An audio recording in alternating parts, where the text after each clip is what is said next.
Chers amis, bonjour et bienvenue au Conservatoire de Paris. Par cette vidéo, j'aimerais vous faire découvrir une méthode inédite et tout à fait originale pour accorder un piano. Ce qui en fait son originalité, je dirais que c'est avant tout son extrême simplicité liée à d'excellents résultats sonores. Mais sans tarder, entrons dans le vif du sujet. Afin d'obtenir une très bonne qualité d'écoute, j'ai placé, comme vous le voyez, une bande de feutre, de façon à ce qu'on n'entende qu'une seule corde par note. Et que pour profiter au mieux de mes explications, je vais passer en caméra subjective. Voilà, c'est chose faite. Le principe de cette méthode, le voici. Il repose au sein de la partition sur 6 cartes rigoureusement identiques, dont la constante est de 88 battements métronomiques par minute. Ces 6 cartes, les voici.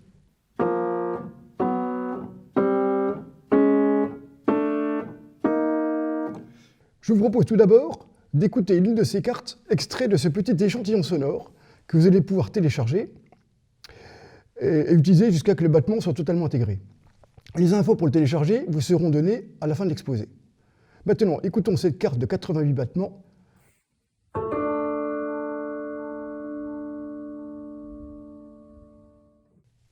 Autre originalité de ma méthode, la partition est un peu plus réduite que les partitions standards.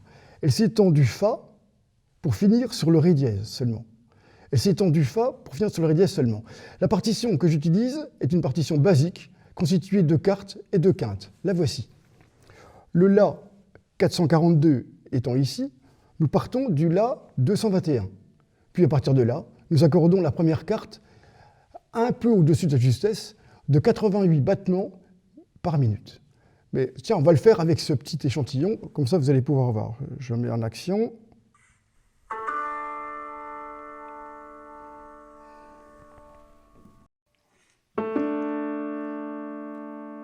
La même chose. Ensuite, quinte juste. Dès l'instant que vous savez faire un unisson, vous savez forcément faire une quinte juste.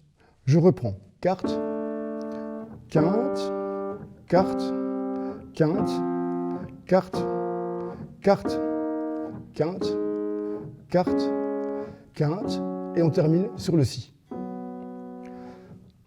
Résultat des courses, au sein de la partition, on dénombre 4 quintes justes et 6 quartes avec un battement de 88 pulsations par minute. Avouez qu'il est difficile d'être plus clair et plus limpide. Une fois la partition terminée, à partir des demi, nous passons maintenant à la progression. Dès à présent, intéressons-nous uniquement aux octaves. Si vous savez faire un unisson, vous savez forcément faire une octave juste. En montant chacune de vos octaves, vous allez cette fois vous rendre compte que, comme par magie, les quartes, comme les quintes, n'ont désormais plus qu'un seul battement, ne se répétant pas dans la durée. Écoutons.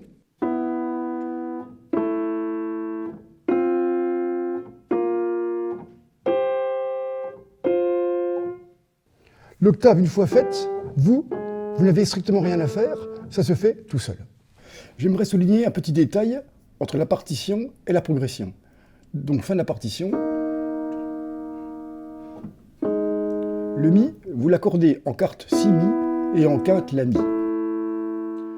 Pourquoi? Parce qu'il n'y a pas d'octave de référence. Vous lui donnez donc un seul battement, ne se répétant pas dans la durée, et c'est tout. Vous allez sans doute me dire, il y a dans tout ça quelque chose qui n'est pas logique. Si les octaves sont justes, on devrait retrouver dans la progression la même configuration que dans la partition. Eh bien non. Et à cause de quoi? Ou plutôt grâce à quoi? Eh bien, à cette constante de 88 que je considère comme le Graal. Pour une fois, la logique mathématique a été supplantée par l'illogisme romantique. Plus sérieusement, écoutons maintenant le résultat sonore. Pour garder une écoute très exigeante, nous gardons la bande de feutre. Les quintes n'ayant qu'un seul battement, ne se répétant pas dans la durée, libèrent ainsi la beauté des tierces et des sixtes.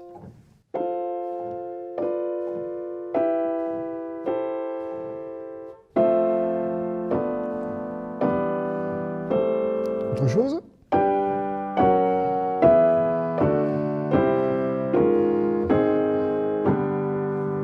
Ou encore?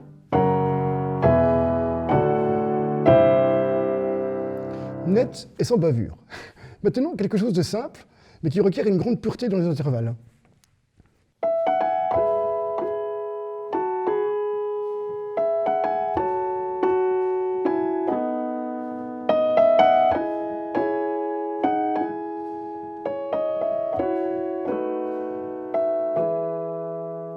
Pour finir, une courte improvisation dans laquelle je rajoute en main gauche des quintes au bon milieu des dixièmes. Généralement, un mauvais accord n'y résiste pas. Écoutons.